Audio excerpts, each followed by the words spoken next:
Olá, pessoal!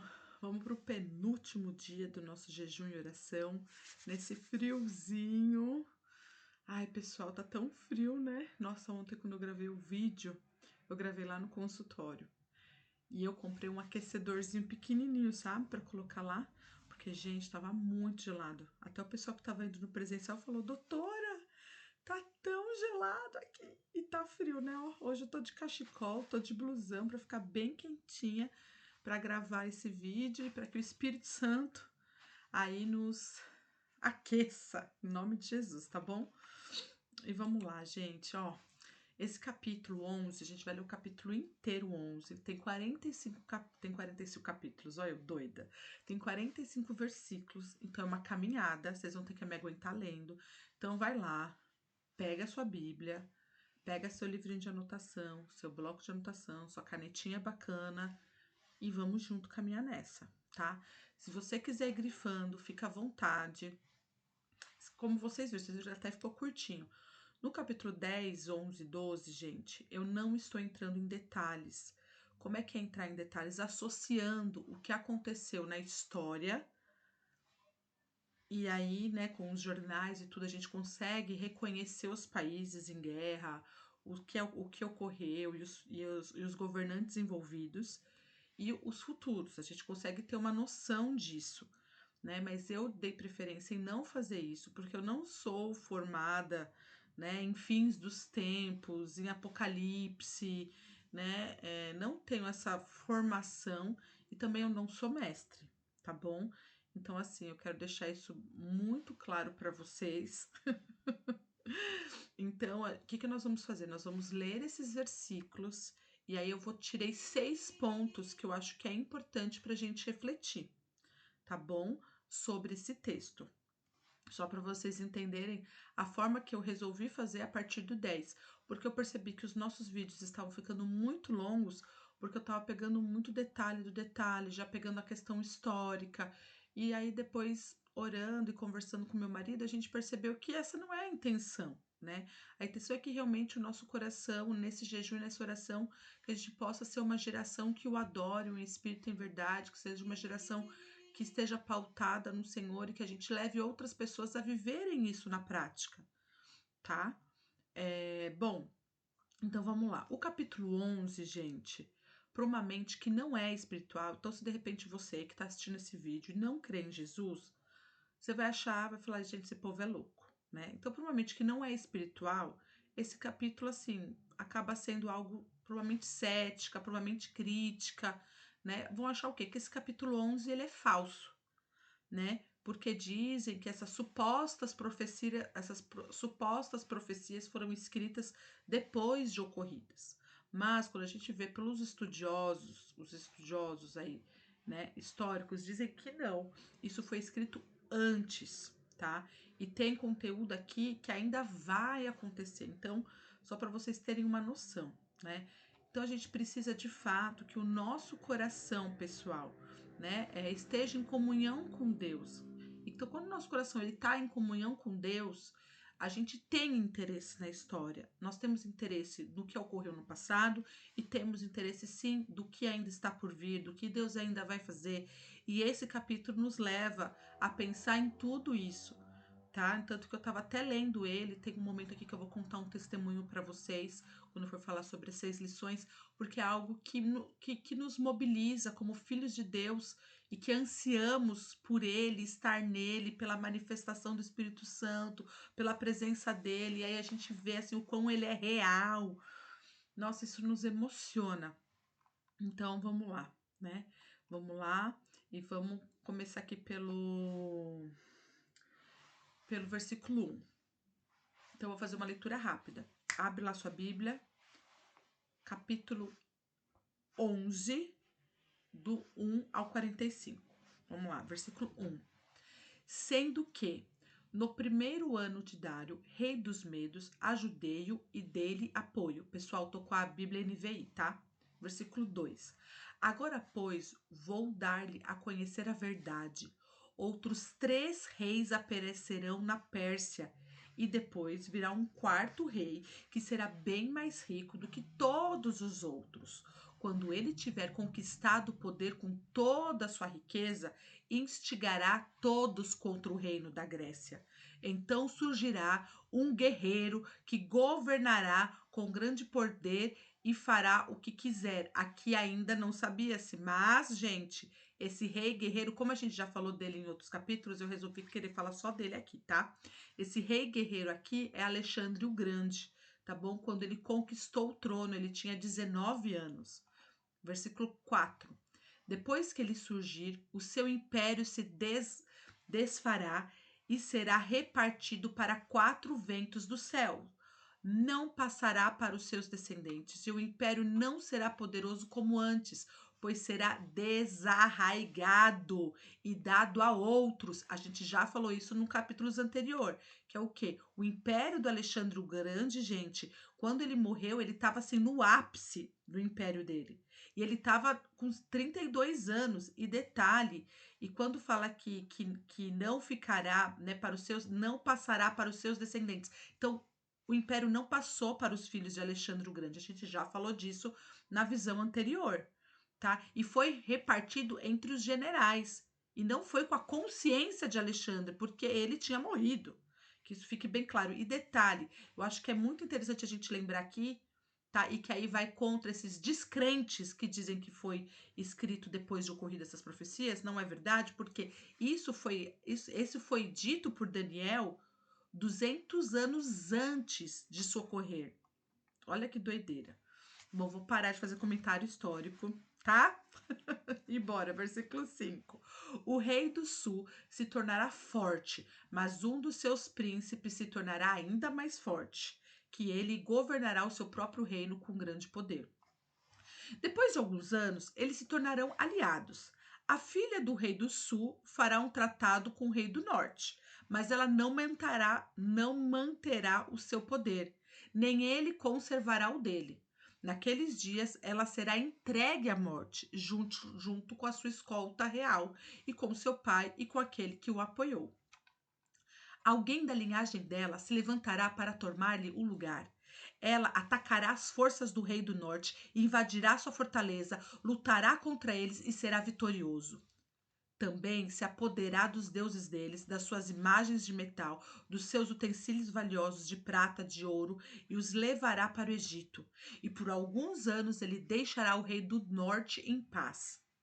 Então o rei do norte invadirá as terras do rei sul, mas terá que se retirar para sua própria terra.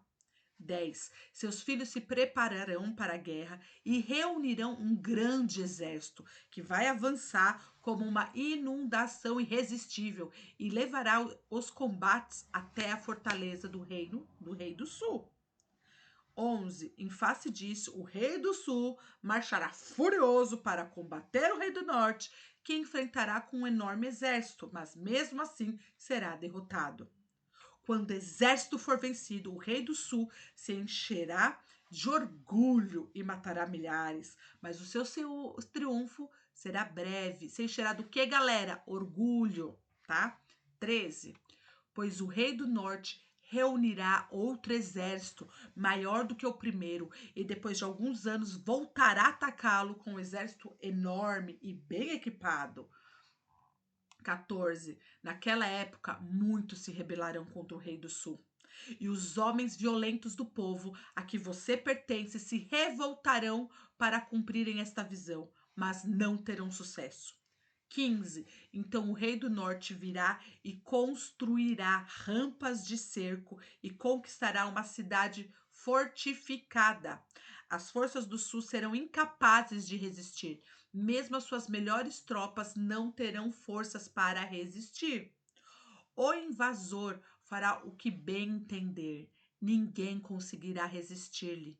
Ele se instalará na terra magnífica e terá poder para destruí-la.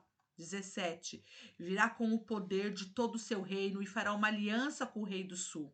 Ele lhe dará uma filha em casamento a fim de derrubar o reino, mas o seu plano não terá sucesso nem o ajudará. Então ele voltará a atenção para as regiões costeiras e tomará muitas delas. Mas um comandante dará o fim à arrogância dele. Ele devolverá a sua arrogância. Devolverá o que? A sua Orgulho, arrogância e o bicho pegando, né? E o povo brigando. Então vamos lá. 19. Gente, tudo pelo quê? Pelo poder. 19. Depois disso, ele se dirigirá para as fortalezas da sua própria terra, mas tropeçará e cairá para nunca mais aparecer. 20. Seu sucessor enviará um cobrador de impostos para manter o esplendor real. Contudo, em poucos anos ele será destruído, ainda que com a ira nem em combate. Ele será sucedido por um ser desprezível, a quem tinha sido dado a honra da realeza. Este invadirá o reino quando o povo do reino sentir-se seguro e ele se apoderar dele mediante o que? Intrigas. Então, o que a gente vê aqui? Arrogância, intriga, orgulho, poder, tudo isso. 22. Então, um exército avassalador será arrasado diante dele. Tanto o exército como um príncipe da aliança serão destruídos. Depois de um acordo feito com ele, agirá traiçoeiramente e com apenas poucos chegará ao poder. Quando as províncias mais ricas se sentirem seguras, ele as invadirá e realizará o que nem seus pais nem seus antepassados conseguiram. Distribuirá despojos, saques e riquezas entre seus seguidores. Ele tramará a tomada de fortalezas, mas só por algum tempo. Com um grande exército, juntará suas forças e a sua coragem contra o rei do sul. O rei do sul guerreará um exército grande e poderoso, mas não conseguirá resistir por causa dos golpes tramados por ele, contra ele. 26. Mesmo os que estiverem sendo alimentados pelo rei tentarão destruí-lo. Seu exército será arrasado e muitos cairão em combate. Os dois reis, com seus corações inclinados para o mal, sentarão à mesa e mentirão um para o outro. Gente, presta atenção no 27. Os dois reis, com seus corações inclinados para o mal. Eles vão estar inclinados para o mal. Sentarão à mesma mesa e mentirão um para o outro, mas sem resultado, pois o fim só virá no tempo determinado. Detalhe, a gente já ouviu até agora, arrogância, orgulho, briga por poder, intriga, e agora essa palhaçada deles sentarem na mesma mesa, né, mentindo um para o outro, mas sem resultado, pois o fim só virá no tempo determinado. Determinado por quem, gente? Por Deus, né? 28. O rei do norte voltará para sua terra com grande riqueza, mas o seu coração estará voltado contra a Santa Aliança. Ele empreenderá ação contra ela e então voltará para a sua terra. 29. O tempo determinado, ele invadirá de novo o sul, mas dessa vez o resultado será diferente do anterior. 30. Navios nas regiões da costa ocidental se oporão a ele, e ele perderá o ânimo. Então se voltará e despejará sua fúria contra a Santa Aliança. Ele retornará e será bondoso com aqueles que abandonarem a Santa Aliança. Vai ser só bondoso com aquele que abandonar a Santa Aliança. 31. Suas forças armadas se levantarão para profanar a fortaleza, o templo, e acabarão com o sacrifício diário e colocarão o sacrilégio terrível. Com lisonjas, corromperá aqueles que tiverem violado a aliança, mas o povo que conhece o seu Deus resistirá com firmeza. 33. Aqueles que são sábios instruirão a muitos, mas por certo período cairão pela espada e serão queimados, capturados e saqueados. Quando caírem, receberão uma pequena ajuda, e muitos que não são sinceros se juntarão a eles. Alguns dos sábios tropeçarão para que sejam refinados, purificados e alvejados até a época do fim. Época do fim, gente, é o grande fim, pois isso só virá no tempo determinado. 36. O rei fará o que bem entender.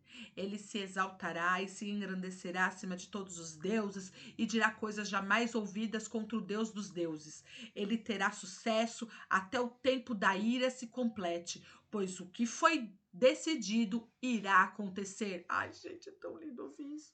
37. Ele não terá consideração pelos deuses dos seus antepassados, nem pelos deuses preferidos das mulheres, nem por Deus algum, mas se exaltará acima deles todos. Esse é o nosso Deus. 38. Em seu lugar adorará um Deus das fortalezas, um Deus desconhecido. De seus antepassados ele honrará com ouro e prata, com pedras preciosas e presentes caros. 39. Atacará as fortalezas mais poderosas com a ajuda de um Deus estrangeiro e dará grande honra àqueles que o reconhecerem. Ele os fará governantes sobre muitos e distribuirá entre a terra, mas a um preço elevado. 40. O tempo do fim. O rei do sul se envolverá em combate e o rei do norte o atacará com carros e cavaleiros e uma grande frota de navios. Ele invadirá muitos países e avançará por eles como uma inundação. Olha isso, gente. Ai, gente, abre o jornal. 41. Também invadirá a terra magnífica. Muitos países cairão, mas Edom, Moabe e os líderes de Amon ficarão livres da sua mão. 42. Estamos acabando, pessoal, o capítulo.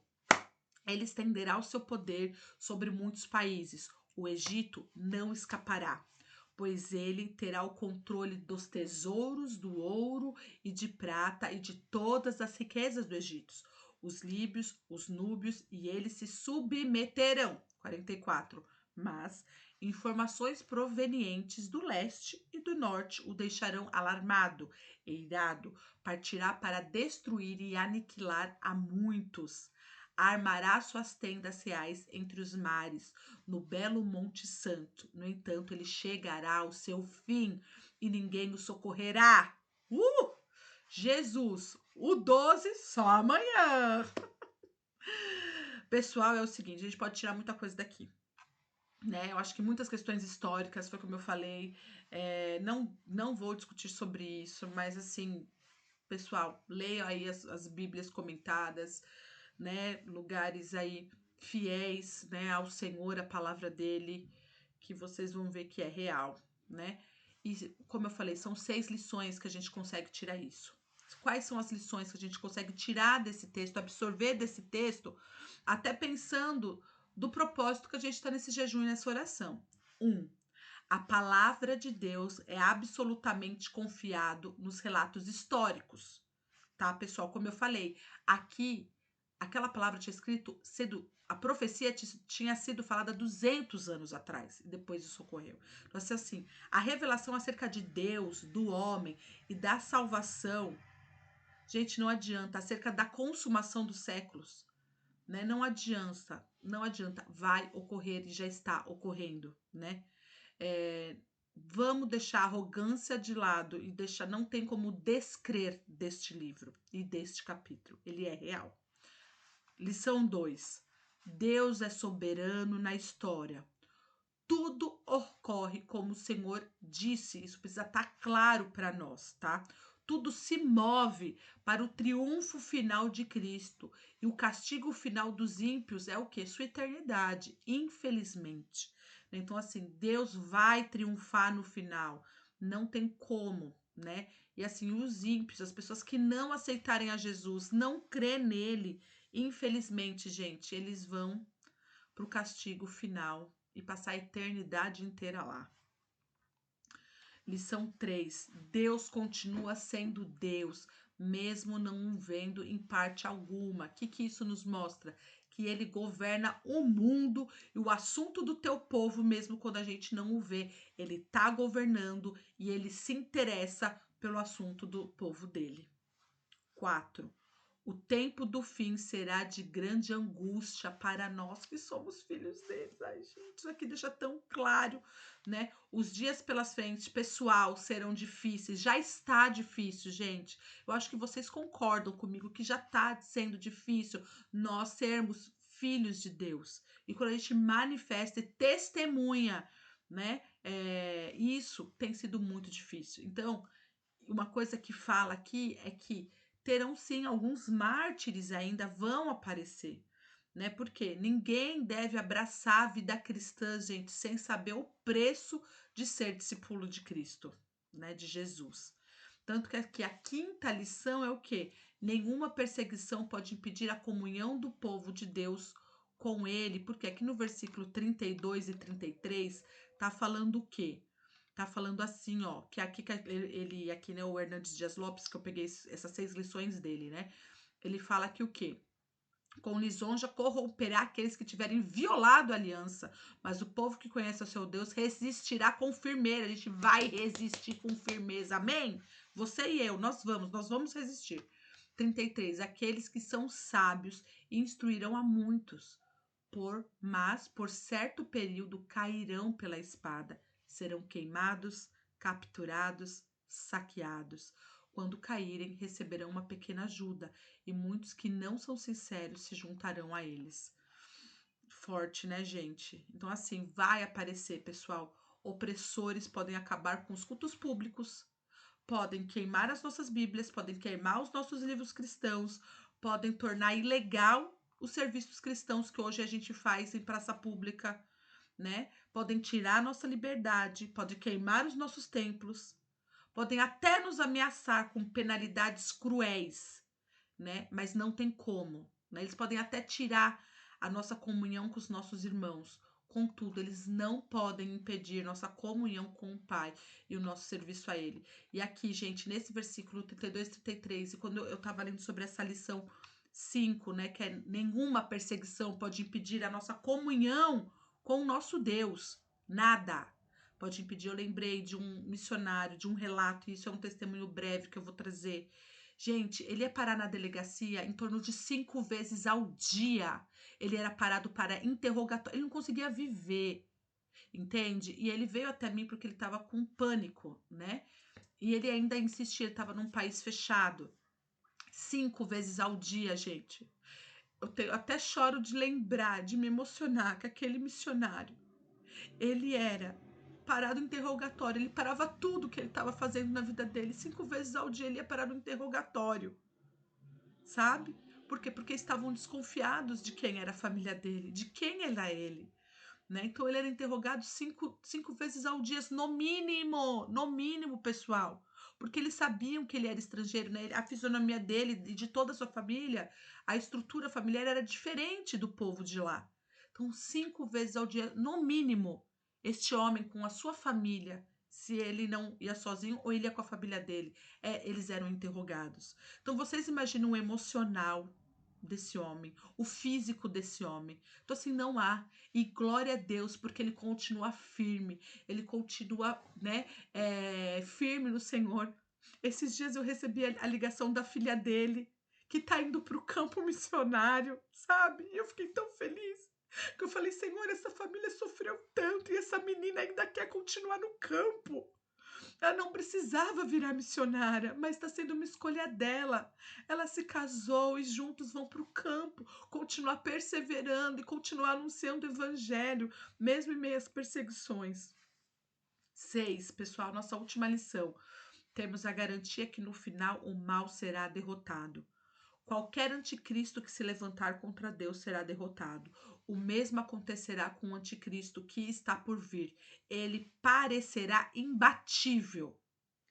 Será adorado em toda a terra, mas de repente, repentinamente, quem chegará? Quem vai descer, gente? Cristo. Ele destruirá pela manifestação da sua vinda e pelo sopro da sua boca. Oh, glória! Gente, muito feliz, assim, isso nos anima e que o nosso motivo de oração pode ser de fato que o povo de Deus, que nós, filhos do Senhor, possamos perseverar e permanecer em Cristo até o fim.